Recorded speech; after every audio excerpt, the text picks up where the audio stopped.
जनपद रामपुर में आज आम आदमी पार्टी के वरिष्ठ नेता फैसल खान लाला ने कई सभासदों को साथ लेकर विशेष गहन पुनरीक्षण एसआईआर से जुड़ी समस्याओं को लेकर जिलाधिकारी को एक ज्ञापन सौंपा, जिसमें फैसल खान लाला ने ज्ञापन के माध्यम से जिलाधिकारी को अवगत कराया।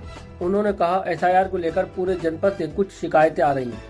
जैसे एसआईआर को लेकर चुनाव आयोग का जो आदेश है वह इस तरह है, 3 कैटेगरी में फॉर्म को अपलोड किया जाएगा। जिन मतदाताओं के नाम 2003 की सूची में है उनको एक कैटेगरी में अपलोड करना है, और जिन मतदाताओं के नाम 2003 की सूची में नहीं है उनके माता पिता के नाम 2003 की सूची में है, ऐसे मतदाताओं को बी कैटेगरी में फॉर्म अपलोड करना है। ये बीएलओ द्वारा किया जाएगा। और नंबर 3, जिनके माता पिता का नाम 2003 की सूची में नहीं है और जिनका खुद का नाम भी 2003 की सूची में नहीं है, ऐसे मतदाताओं को सी कैटेगरी यानी डाउटफुल कैटेगरी में अपलोड किया जाएगा। ये सब प्रक्रिया पूरी हो जाएगी तो प्रशासन की ओर से सी कैटेगरी वालों को नोटिस जाएंगे और प्रूफ देकर साबित करना होगा कि 2003 से पहले वे या उनके पिता रहते थे यहाँ पर या वोटर थे।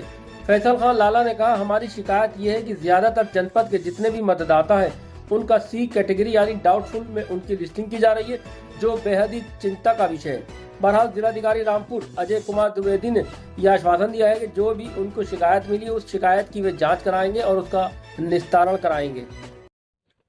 जी फैसल भाई, आज एसआईआर को लेकर डीएम साहब को ज्ञापन दिया है, क्या ज्ञापन दिया? देखिए, एसआईआर को लेकर पूरे जनपद रामपुर से अलग अलग लोगों की ये शिकायतें आ रही थी। हमारे सभासद और हमारे पार्टी के कार्यकर्ता जो लोगों को हेल्प कर रहे हैं एसआईआर के फॉर्म भरवाने में, तो उसमें लगातार ये शिकायतें आ रही हैं पूरे जनपद से कि एसआईआर का जो चुनाव आयोग का खुला आदेश है वो यह है कि 3 कैटेगरीज़ में फॉर्म्स को अपलोड किया जाएगा। सबसे पहली कैटेगरी है कि जिन मतदाताओं के नाम 2003 की सूची में हैं उनको ए कैटेगरी में अपलोड करना है। जिन मतदाताओं के नाम 2003 की सूची में नहीं है परंतु उनके माता पिता के नाम 2003 की सूची में हैं, तो ऐसे मतदाताओं को बी कैटेगरी में फॉर्म अपलोड करना है बीएलओज़ की तरफ से। और नंबर 3, जिनके माता पिता का नाम नहीं है 2003 की सूची में, जिनका खुद का नाम नहीं है 2003 की सूची में, तो ऐसे मतदाताओं को जो है सी कैटेगरी यानी कि डाउटफुल कैटेगरी में अपलोड किया जाएगा।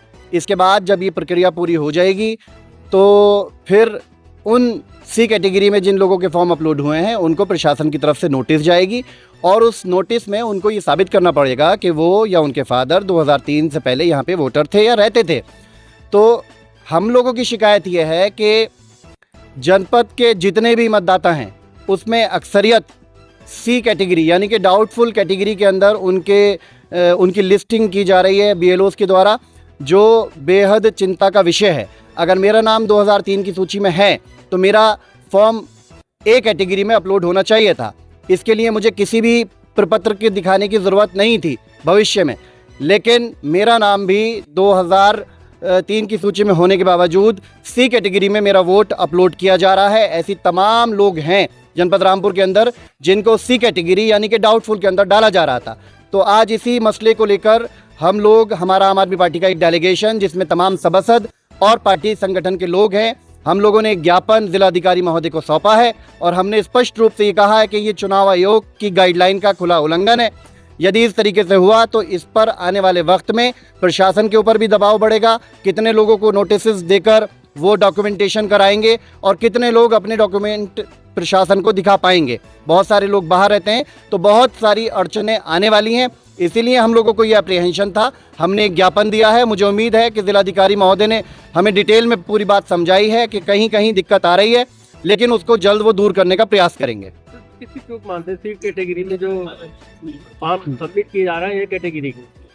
देखिए, बीएलओ से जब पूछा जा रहा है तो वो कह रहे हैं कि ए और बी कैटेगरी के ऑप्शंस खुल नहीं पा रहे हैं, इस वजह से हम टाइम की कमी की वजह से सी कैटेगरी में अपलोड कर रहे हैं। तो मुझे लगता है कि उनको खुद से इस काम को ना करके आला अधिकारियों के संज्ञान में ये काम लाना चाहिए ताकि आला अधिकारी इस मसले को सॉर्ट आउट करा सके। अगर सॉफ्टवेयर की कमी की वजह से ये हो रहा है तो उस सॉफ्टवेयर को अपडेट किया जा सके। अब डीएम साहब ने क्या आश्वासन दिया? डीएम साहब ने आश्वासन दिया है कि चूंकि टाइम की कमी है, कुछ जगहों से उनके पास भी इस तरीके की शिकायतें प्राप्त हुई थी, लेकिन उन्होंने बीएलओज़ को स्पष्ट निर्देश दिए हैं कि अब सॉफ्टवेयर स्मूथ चल रहा है और कोशिश करें कि मैपिंग या फिर अपलोडिंग जो हो रही है वो ऑन द स्पॉट होना चाहिए, ए और बी कैटेगरी और सी कैटेगरी के हिसाब से होनी चाहिए। तो अगर कहीं कोई दिक्कत है तो उसको दूर कराने की उन्होंने बात कही है।